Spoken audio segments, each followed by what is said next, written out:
Mantan Kasat Narkoba Polresta Barelang yang sempat menangis akibat dituntut jaksa penuntut umum hukuman mati dalam perkara penggelapan barang bukti narkoba jenis sabu sebanyak 1 kilogram, nampaknya sudah tidak menangis lagi lantaran Majelis Hakim Pengadilan Negeri Batam tidak memvonis ia dengan hukuman mati, melainkan hukuman penjara seumur hidup. Mantan Kasat Narkoba Polresta Barelang, Satria Nanda, lolos dari hukuman mati yang sebelumnya dituntut oleh jaksa penuntut umum. Dalam sidang vonis yang digelar pada Rabu 4 Juni 2025 kemarin, Majelis Hakim Pengadilan Negeri Batam memvonis Satria Nanda dengan hukuman penjara seumur hidup. Vonis ini dibacakan oleh Hakim Ketua Tiwi bersama Hakim Anggota Andi Bayu Mandala Putra Syadli dan Douglas RP Napitupulo.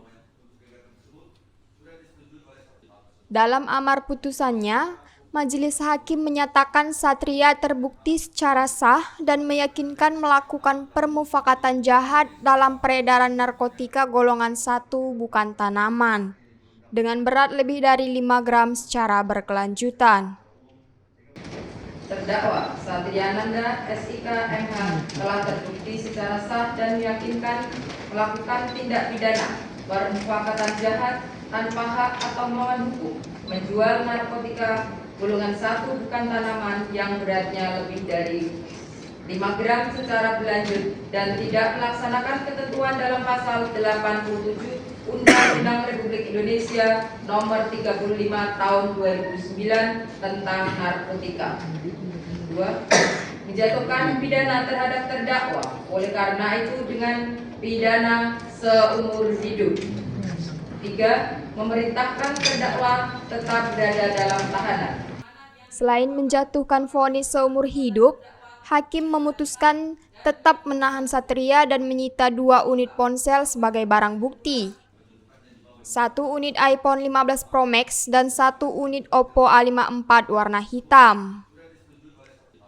Barang bukti itu akan digunakan dalam proses hukum lain atas nama tersangka Sigit Sarwo Edi. Dalam pertimbangannya, Hakim Douglas RP Napitupulo menyebut Satria tidak menunjukkan penyesalan atas perbuatannya, memberi keterangan berbelit-belit, serta menyalahgunakan jabatannya sebagai aparat penegak hukum. Terdakwa seharusnya menjadi garda terdepan dalam pemberantasan narkoba, justru memanfaatkan posisinya untuk terlibat dalam peredaran narkoba.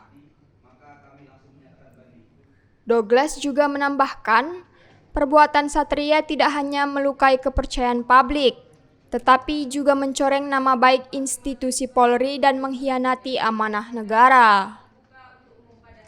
Majelis Hakim juga tidak menemukan satu pun hal yang meringankan bagi terdakwa.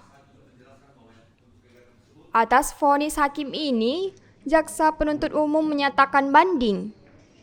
Sementara kuasa hukum Satria belum memberikan sikap atas putusan tersebut.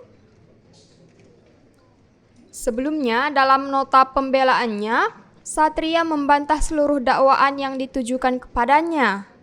Ia bahkan sempat menangis saat membacakan pledoi di hadapan majelis hakim. Dari Batam, Kepulauan Riau, Randi Rizky, UTV mengabarkan. Sahabat ulasan, hal ini menjadi pelajaran untuk kita semua agar tidak tergiur dan terlena oleh uang haram, yang pada akhirnya malah membuat hidup kita jadi sengsara. Saksikan Yunyu setiap hari, jangan lupa like, komen, dan subscribe.